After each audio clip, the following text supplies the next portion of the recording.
برطانیہ کے متوقع وزیراعظم برنہم نے غزہ سے متعلق لیبر پارٹی کے موقف پر ندامت کا اظہار کرتے ہوئے معذرت کی۔ برنہم نے کہا کہ غزہ میں ناقابل برداشت تکالیف اور مصائب اجتماعی ضمیر پر گہرا داغ ہیں۔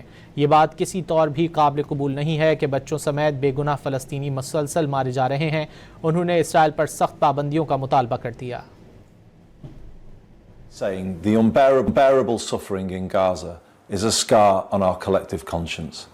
It's completely unacceptable that innocent Palestinians, including children, continue to be killed. That there's still a humanitarian crisis with too little aid getting in, and that the Israeli military continues to expand the area it controls in Gaza.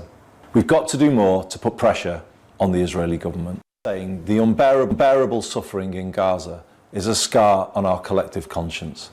It's completely unacceptable that innocent Palestinians, including children, continue to be killed. That there's still a humanitarian crisis with too little aid getting in, and that the Israeli military continues to expand the area it controls in Gaza. We've got to do more to put pressure on the Israeli government.